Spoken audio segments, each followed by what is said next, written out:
All right, welcome back to week 4 of the weekly workshop for the ARC Academy. We're actually going to take a little pivot here. We were going to make this week 4 an introduction to data modeling. We're going to twist that a little bit and dial it back to more of the analyst user. So this is going to be a crash course in using the selection tool within Qlik. There's a lot of things you can do with selections. It's one of the most important parts about navigating the data. So we felt like that was a better place to start than going down the data modeler path and doing more of an architect role, an architect persona. So let's jump into it. And then we're going to go through some slides here, talk about why navigating is important, some of the tips and tricks to it, how it works. And then from there, we're going to actually jump into Qlik and show you in real time how to make these selections. So you can think of Qlik as the Google experience. You know, once you're in the dashboard, you have a chart up, you can click anywhere in the space, whether it's on an actual chart type, whether it's on the bar, whether it's on the axis line. There's, there's filters and sort panes and features we'll get into, but everything in the pane becomes selectable. You're not limited to something like an Excel file where you can only click on checkboxes and only turn on toggle features or slicers and things like that. It's truly a Google experience. If you see it, you can click it. And that is something that you can kind of remember as you're anywhere in the application. And a big part of being in the Google application, Google experience, is that you can't break it either. And we'll talk about this a little bit more in the next slide, but once you're actually clicking that item, you're going to see all of your information related to that item through the data model and how it's all keyed together.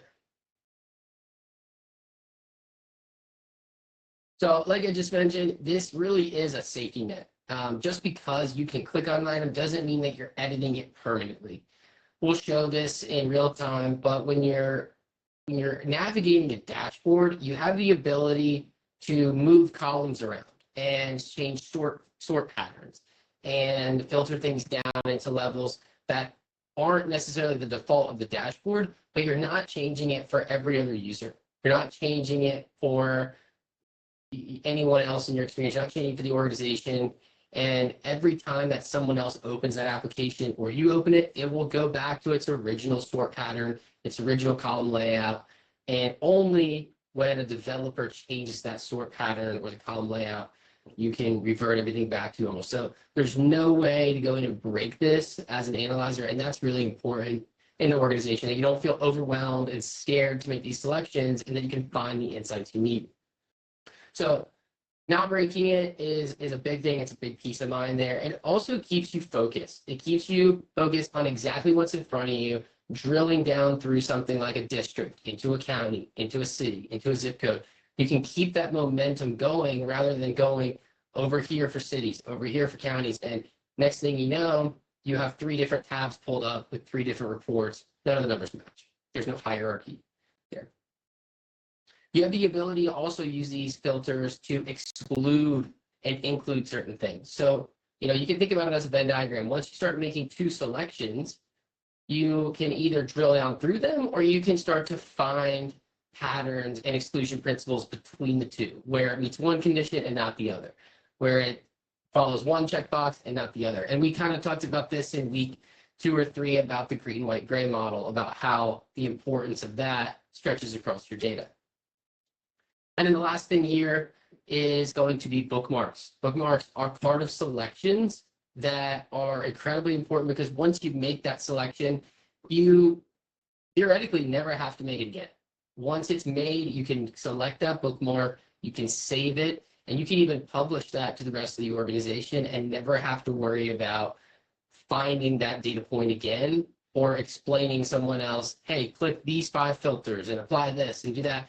They can just go click that filter in real time, or that bookmark in real time. All right, we're going to cover this really fast, and I'll share this too after the video. I'll share this in the community, but this is the Qlik Sense cheat sheet, and I'll give credit to the guys in the community that created this, but it's just some helpful hints here, tips and tricks of how to actually use some of the search features once you have a selection already made. So we'll talk about this. You make a selection and then you have the ability to modify the selections. Like here you can see, you can search normal wildcards. You can search in quotes for literals. You can search by numerics, wildcards, and even by expressions for things like dates or, say you're searching across a height or weight category, you can easily search greater than. So you're not clicking on every decimal of someone's of a metric or a measure that you're tracking. And then this is just a second. We go to the next page here. To another screenshot of the bottom. So I'll share this PDF in the community, and this is just a good, helpful thing to have on hand of a little bit of a more of advanced search to have. Jump right into Qlik and make these selections here live and go through a little crash course. And it's important to understand the selection bar itself. The selection bar is always pinned right to the top of Qlik. And then when you go in and expand it, you have the ability to filter through and see all of your selections and fields across the board of what you've exposed from the data model to the user. This is where you have the ability to see all of your data depending on the access and, like I said, what's been exposed based on your roles and permissions. And then last but not least, again, emphasizing the green, white, gray model that we've talked about in the past. This highlights it well here, where you can see that making one selection allows to make other selections that could be included and others that are excluded from the selection base. So just a quick, helpful trick, So just a quick, helpful tip there on using the selection bar and its capabilities, and we're going to dive into that here now. All right, so now we'll look at Qlik live so that we can actually implement some of these things, see some of it live, whether it's making selections, whether it's searching across the data in an app. But first, what are we looking at? So we're in an app right now, and this is actually a state and local government demo application that we've put together that kind of focuses on public safety and fraud detection, as the name states there at the top. And you can see a couple of the pages or sheets that we've created on the left here. Essentially, we are telling a story using data around being able to track certain elements around Florida schools as far as geographically where they're all laid out, travel distances between them, as well as being able to see bus routes, how kids get to and from school in the area that they live, and what the risks are to them in that process, is including being around offenders in the area, and being able to track all of that, and being able to track crime statistics around these sorts of events. So it's a really comprehensive application that we have. It's going to be really good for us to demo this because we can, make a lot of different types of selections across multiple different chart types, and be able to search across a lot of data points all in one application. And all of this is around Florida. We're kind of zoomed in around the Tampa, St. Petersburg area specifically. So that's a lot of the context of what we're going to see here as I'm clicking around. So to kind of get started with, how do we make selections? What does it mean to make a selection in Qlik? Well, with any different type of dashboard, you want to be able to filter in. You start at a high level, right? I have all my data kind of all at once, overview. Now I want to dig into it. What does it mean to drill into it? Well, you make selections in Qlik. Basically, all the data is ready to be drilled into. And you can do that within charts and otherwise. We'll look at all the examples. For example, I'm hovering over this bar chart here on the left. I can click on, for example, the labels or the bars themselves in any order I want. And what I'm doing is I'm selecting these dimensions: assault, battery, battery aggravated, burglary, vehicle, missing person, etc. These are crime categories. As we can see, it's labeled there. And so what you'll notice is other charts react to this. So if I make selections in this chart, you can see this chart, this map over here, is immediately reacting to that. So this is how I can filter down, drill into, make selections in my data. just by clicking, selecting, right?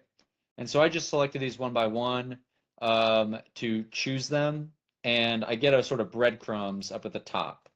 So you can see up here, I have this gray bar that goes all across the top, and this is called the selections bar. It has a few links over on the left-hand side of it, where assets I can get to like bookmarks, sheets, things like that. I also have direct links to both of those things, the other sheets and bookmarks, which JC mentioned earlier. I can also access Inside Advisor from here. But as far as selections goes, I have this helpful section here. So anything I've already selected in a column or a field is going to show up in this green box here, right? And if I make other selections in other fields, they'll show up here as well. And within this, I can see what have I selected. It'll show up green. And then what have I not selected, right? And they'll show up below that, right? So these are all of the ones I haven't selected. So what's nice is I can edit my selection from here. So let's say I want to take off the burglary values. I can select those. And then maybe I come down here and I want to add robbery, right? And you can see as I'm making those selections, both of these charts, all the charts in the app are re-rendering, right? And then let's say I made a mistake. I want to undo a selection, for example. This little sort of checkered box, dotted box, I should say, with a little back arrow, a little left arrow, that's called step back, right? That's how I can step back in my selection. So if I click that once, twice, 3 times, you can see I'm undoing those changes I made to my selection, all right? So now, what if I wanted to select other values in another field? So if we look at the top here, I have some filter panes, which is just a quick and easy way to make selections within a dashboard. Let's say I want to look at offense month, right? I want to filter to month. Well, we have data going way back, right? All the way back to the 80s and 90s. I'm going to pull it up a little bit here. Let's go to 2022, just as an example, right? So I'm going to pick the first couple of months of 2022. So I just click and drag down. So I've selected Jan to May of 2022. And now I can look up here. I've made those selections in that field, right? Which we can see that field was actually created with a function to get the month. All right. So now I can undo that selection by either reselecting them to turn them off and on, kind of toggle them, or there's this button right here, sort of a dotted square with an X button. I can click on that. That clears it. And then I can hit that check to confirm. All right. Now the other option I have is if I'm just looking at that green box up at the top there, I can just click on that little X and that clears that. I can click it here and that clears that. And now I'm back to my overview. Or if I wanted to clear everything at once, I can just check, I can click this box here, that has a little X in it, and that clears all. All right. Not too shabby. Now, there's also Smart Search. This is a function that lets you search for any value across the entire application. Now, when you first start searching, it's going to do a load, so it'll take a couple of seconds to load up. But if I search for the word Tampa, you can see it. We're going to get a little spinning circle. And basically what it's doing is it's indexing all of the values in the app so that it kind of has it in memory, right? So that each time I try and search for something, it's not going to take forever. It just loads it once and then it's good to go. All right, so I just search for Tampa and I can see the word Tampa shows up in offender city, school city. It shows up in school address, school name, right? And so if I find one that I want, right, I can just select it. So school name, any school that has the word Tampa in it, I can click on that. And now I'm looking at only those schools in my map, for example. And now these options over here are only showing up for the areas around those schools, right? For that county. So that's an example of how we can drill into our data by searching, by making selections either in these filter panes where you're just clicking on the values. You can also search directly like Google, like I can search for Clearwater and see that pop up. right? Yeah, and actually, Or Austin, let me stop you right there. That was a great example. Go back to Clearwater and just to show how, or right there, Bel Air.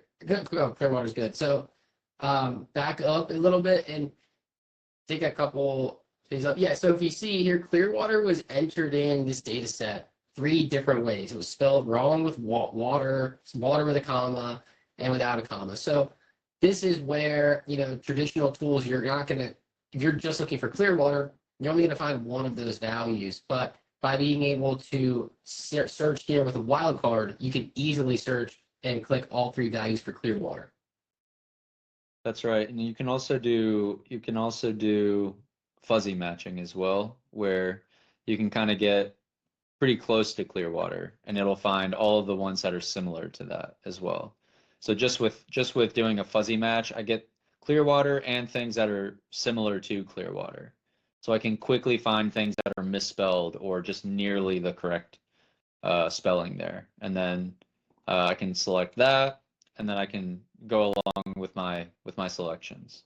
So there are a lot of really powerful ways to interact with the selections as well. And actually, if I come down here to this table, we can look at a few other examples.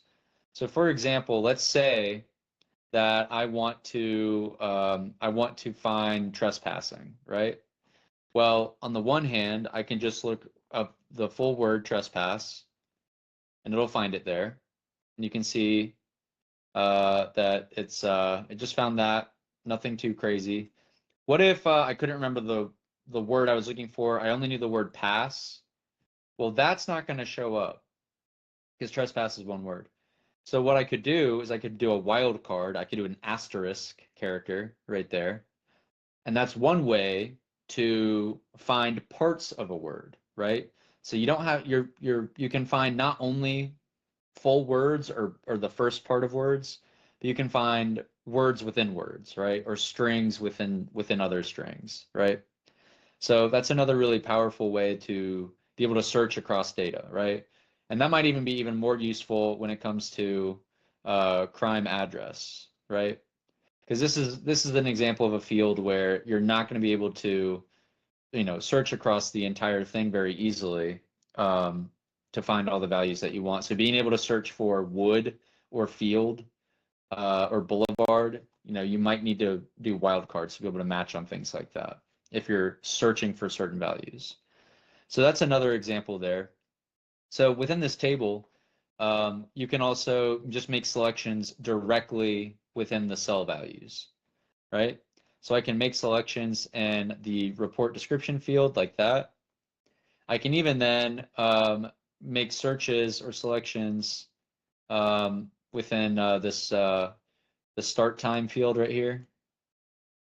And to do this another way, I can also sort on all of these columns so that it makes it a little easier to see what's going on, right? And then what I can even do is search with relative values.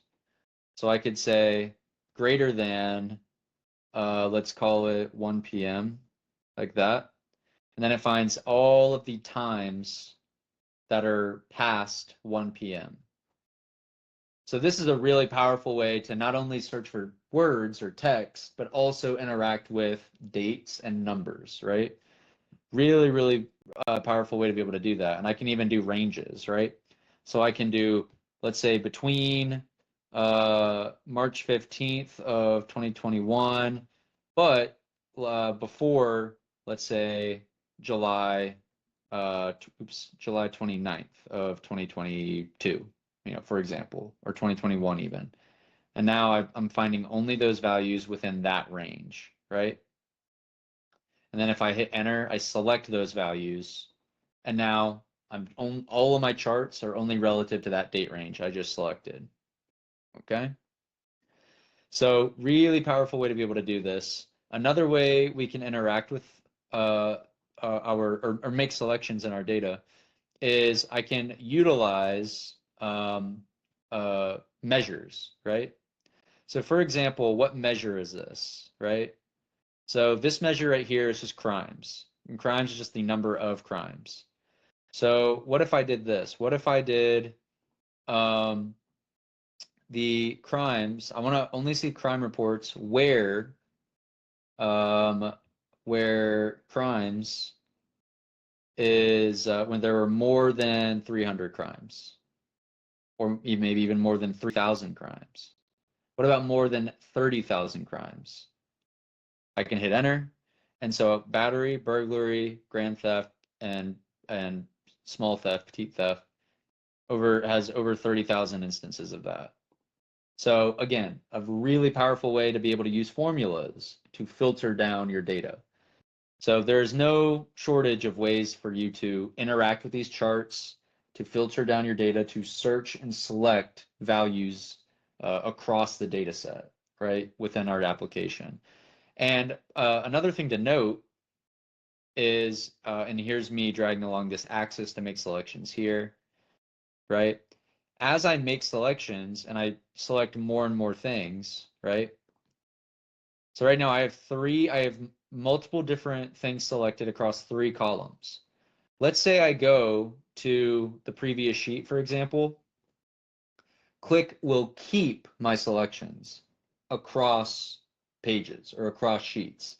This allows me to make selections in one sheet and then start drilling in further in another sheet. It remembers those selections that I've made, and it allows for full continuity and linear sort of investigation or analysis of the data that you're looking at. And then after I have something like this, let's say I always want to come back to these selections. Maybe that's my daily check, if you will. I can click on bookmarks at the top left, and then I can hit create new bookmark. And then let's say Austin's daily check, right? I can save where I am in the dashboard right now. This sheet, Florida School Grades, is the page I'm on. I can save the layout, and this is my special selections, right? Spelled incorrectly. And so this is how I can go ahead and create that bookmark that I can come to every single day. So now, if I come into this app, I'm on a completely different sheet. Let's say I'm on the landing page, and I don't have anything selected. All I have to do is I go to bookmarks. I come down here to my bookmark, and I click on that, and it immediately applies those selections and takes me to this page that I saved. And then I'm off to the races going into my daily analysis. So these are all of the ways that you can select data, interact with it, and make it very easy and powerful to be able to drill into the information that you have available to you within the dashboard. All right, so now we're going to look at making selections within a map object here, which is really useful because a map can have a lot of different points or shapes on it, which you can select one by one, but there's multiple ways to do that, right? There are multiple easier ways to do that. So for example, I'm going to start by narrowing my data. So I'm going to go ahead and select a couple of years, or a couple of months rather. I'm going to select all the months in 2023 just to kind of narrow my data. And then within this map, for example, just by using my mouse wheel, and as I zoom in, I can start to see all of the individual points. And if I hover over these points, I see a little bit more information. These are actual crimes that have occurred in these locations, right? So I can hover over, I can see all of these. So I can also start clicking to make selections, right? So I'm just selecting individual points on this map. All right. And you can see this chart on the left is changing as I make these selections, right? So this can be useful if I zoom in and I've pinpointed certain things I want to see. Making selections is as simple as clicking on the dots, right? But what if I want to kind of wrangle and make a selection in a certain area, right? So another option I have is this circle selection, right? And it's a click and drag, right? It's not a draw, it's a click and drag. So where's my center point? I'm going to use this as my center point, and I'm going to make a circle around this whole area. So I'm going to click and drag, and it makes a circle, and it shows me 4 kilometers. Let's say I want to find everything in a 4 kilometer radius. So there we go. It just selected everything in that radius. I can hit the check, and now those are the crimes I'm looking at. All right. All right, so what's another option? Let's say it's not a perfect circle radius that I want to see, right? There's also a draw tool or a lasso tool, all right? Which I'm hovering over here, just above the map. So if I click on the lasso tool, I can then draw an arbitrary shape, right? So maybe I just want this general area. So there we go. I've just selected those specific crimes in that kind of weird arbitrary shape that I made, all right? And that can be good if, there's like a certain specific area that is not defined in the map, but kind of know already what you want. Or you see a certain cluster that you find interesting, but it's in a weird shape. That's how you can select those. All right. So that's a really powerful way to be able to interact with maps in particular. And now another really powerful way to be able to interact with your data here, right? Let's look at Crime City. So these are a couple of the cities that are represented in this general Tampa, St. Pete, Palm Harbor area, Clearwater area. Now, Tampa, you would think is most highly represented. I think in this data set, it's probably everything in Pinellas is probably pretty high on the list. Let's say we wanted to remove all values that and select everything else that don't say Pinellas or Pinellas County. So we want everything except Pinellas and Pinellas County. Well, what we could do is just select everything in here except for Pinellas and Pinellas County, but that's very tedious. That would take a long time, right? What I'll do is I'll select Pinellas and Pinellas County, and then there's a little 3-dot button at the top of my filter box. I'll click on that, and this includes an option called Select Alternative.